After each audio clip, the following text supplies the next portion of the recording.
Hello and well met, 'tis I Bard, pronoun they, them, and she, her, welcoming you once again to the Mad Realm. In today's video, I'm going to teach you all about priming, how to do it, what it all means, and why you might want to do it, and why you should. So without further ado, let's get into it. So there are three ways to base coat / prime miniatures. The first method, the one that I'm going to be focusing on today, is the humble spray paint. The average little rattle can that you'll find in any store. Literally any store you'll probably find it in. I have seen this in everything from a dollar store to Walmart to Target to, of course, hardware stores like Lowe's, Home Depot, so on and so forth. I'm probably sure you can find it in some form of grocery store too. But no matter what, the rattle can is going to be your most commonly seen way of priming. The second way is going to be by way of the airbrush, which, oh, behold the glorious air gun that paint. You might be asking why I just have the gun. That's because my grandfather's dog ate my compressor. Well, he didn't exactly eat it, more so just destroyed, but I don't have one, and I have yet to order it because I am saving up for Adepticon. So for now, it's either using a rattle can, or the third and final method, using the humble brush, the way that wargamers have been doing it for decades now, ever since the inception of the hobby occurred. I'm going to be going over the basics of all three methods, and their pros, cons, and how you might want to use them. So something which is not often talked about, but is always mentioned when assembling and painting minis, is why we need to prime them. In essence, the primer or undercoating is a way for the paint to cling on to the miniature itself. The miniature, being smooth plastic, is not well when it comes to taking on to the particles of the paint. The binder has nothing to stick onto, at least nothing concrete. This is the same reason why artists will gesso a surface, so that the moisture of it doesn't just seep into the actual item, whether it be canvas or wood or whatever they're painting on, or just run off. It allows it to cling on, for that moisture to stick, and thus allow the pigments to set and stay. And it is as that liquid evaporates, as the solvent evaporates as well, in our case water, that we begin to see the paint sticking onto the mini. And the primer is key to this. As I said, think of it like a gesso. By applying it to our miniatures, whether it be painted on, sprayed, airbrushed, or what have you, as long as you have that one simple layer, which I would always recommend 2, maybe even 3, of course, that you're going to find painting minis a whole lot easier. If you have a hard time painting your minis, that you find the paint running off, or that it's just not sticking well, I would always look not so much at what the paint is doing first, but more thinking about, did I prime this correctly? Do I have, the proper amount of layers? 2, maybe even 3 might be required. If it's spray painting, typically 1 is good enough, but make sure that you don't see any of the plastic. And then, if that is all fine and clear, and the paint should be sticking, then investigate into the paint. Now, of all the colors that we can prime our miniatures, there are 3 that are above all the most popular and common. The first is black. I currently have the Vallejo Surface Primer, which, good job for the Vallejo workers for getting their own union and rights back as a worker. Good for them. But, anywho, the reason why you're going to see black is because even though it is one of the extremes of the value scale, what you find is that black has a dual purpose. One, due to its high pigmentation, it's going to go on fairly easily in comparison to other paints. And two, it dulls down a lot of the colors. So if you find that you can't reach somewhere with your brush, you can just claim its shadows. Furthermore, for the traditional Games Workshop painting style, which is base coat, shade, highlight, it allows you to have those moments where you are able to contrast it. If you start off with a light paint, such as going for a light gray or a white, then you'll find it very hard to work up from that because you're working from the extremeness of brightness. You know, think of it sort of like trying to go brighter than the sun. The sun is the brightest thing ever. But if you work from shadow, then you can start up from something like, a little match all the way up to a roaring inferno. Second most popular color that I have seen is some form of gray. I've seen grays along all different spectrums utilized. If you see Rust-Oleum 2 Flat Primer or Mechanicus Standard Gray, which are basically the same color, sort of greenish gray, it is the middle of the road. You're going to have that darkness that you're going to really want to build up highlights, whilst having it be light enough that some of the details aren't dulled down to the naked eye. A wonderful thing about gray primer as well is that you can build up or build down. You can recess shade with black, put shadows where you want it more easily, as well as still maintain that ability to brighten things up without the colors being washed out. And then, since we're on the topic of brightness, the last color that you're going to see is white, or at least an off-white, like a very light cream color or an eggshell. And the reason why people choose white nowadays is mostly because of contrast paints.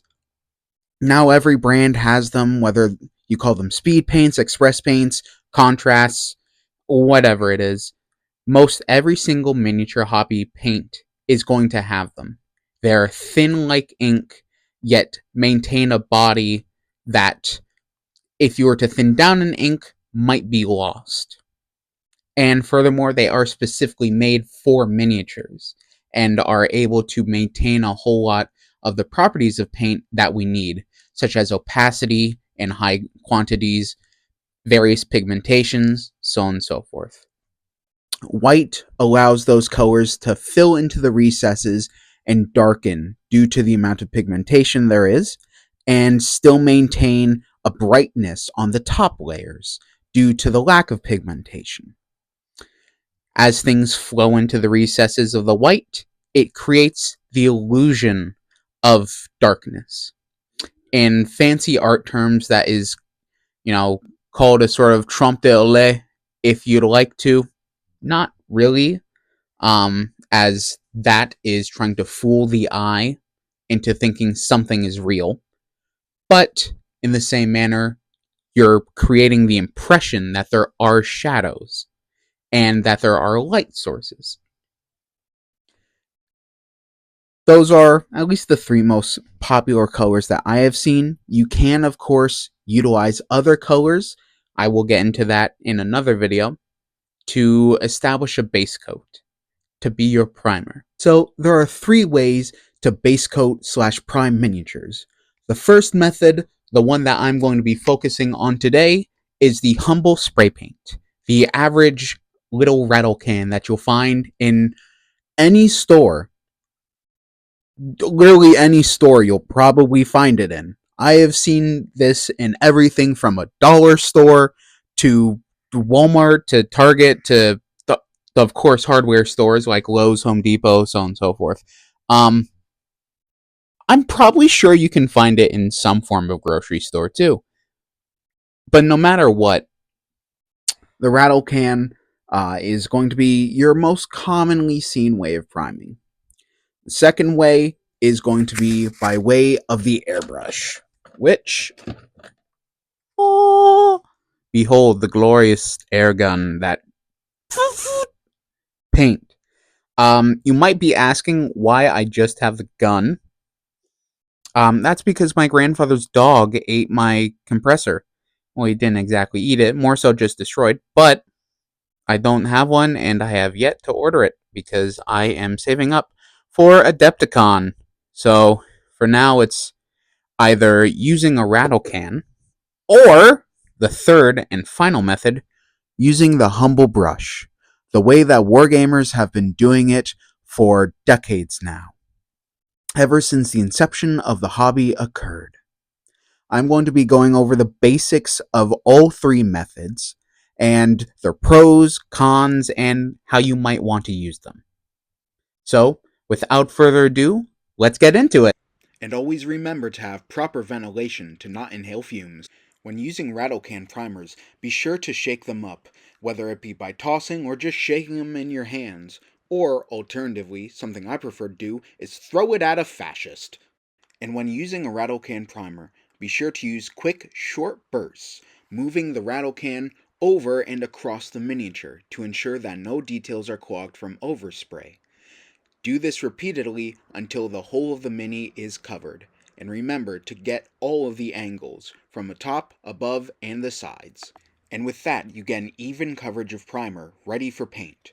But just one color is not the only way that you can prime your minis. A zenithal highlight, which is typically black plus white, gives you an ample coverage of light and darkness within the recesses. Something for a larger perspective is this miniature, with darkness and light very evident. Alternatively, you can apply your primer through the brush, whether it be airbrush primer or just regular acrylic paints such as golden. And to do so, all you have to do is to take out your palette, wet palette or dry palette, put some onto it as you would any other paint, and then get your brush and your miniature ready. Because what you do next is just start to dab it on, thinning it down, of course, and begin to apply it as you would any other paint. Be sure to give it as much coverage as possible through layers. Don't go thick, go thin. That way, the detail doesn't clog up, nor does the paint dry in weird ways, clumping up on the model or other unsavory things. It is with this method that people have been doing it for decades, so do not fret about having to get an airbrush or rattle cans. Just a simple brush and paint will do if you're ever in a pinch. And of course, always go for what you're most comfortable with, whether that be with the airbrush, with a paintbrush, or a rattle can. Your hobby is yours to do. And lastly, the method that you will see a whole lot on hobby YouTube and on social media is the airbrush. Now, of course, I'm going to say the number one disclaimer that everyone is going to always say, that an airbrush is a big cost up front. Whether it is the gun, compressor, or both, you are going to want to have to spend quite a bit, because the cheap compressors that you'll find on Amazon, anything that's like under 100 is going to USD, I should say, is going to, let's just say it's not going to work quite well. You want to get the things that are middle to high quality, because that will help you not only get what you want, but then continue on. You can, of course, do a whole lot with a brush. The simple brush can do a lot of things. Same thing for a rattle can. A lot of the colorful zenithals that I do is just taking two rattle cans and spray painting it as if it were a zenithal highlight. But the airbrush, if you do want to get into it, is rather consistent. You get the control of a brush through the mechanism, the gun itself, where you can decide how much power or how much air is coming through with the compressor. And then also you get the ability to do nice smoother blends than you would with a brush. And it is a lot easier to do than learning how to glaze or create all these fancy looks with techniques that, whilst useful, require a whole lot of time and energy. Also, in my last video, I had talked about getting the Stormcast Eternal Heroes from Target. I would recommend not doing that now since they have rolled back their DEI policies due to the rise of fascism in the United States. Always remember that this hobby was made for everyone, and even if you aren't really a part of whatever communities are being affected, it is still ultimately an incredibly human and wonderful thing to do, to love people as they are, and to let those whom face marginalization know the comfort of another who understands. As someone who myself is affected by this, it is always good to see an ally, even if they have no stake in it, put forth their own, stakes and say, I'm not going to stand for this. It is only through collective action, not only of marginalized persons, but also of their allies, that action can be done. And I can only hope that within this coming future, we are all able to survive and have minimal damage to ourselves and to those we love. Thank you all for joining me on this video. I hope you have a lovely day and may chaos reign. Bye bye.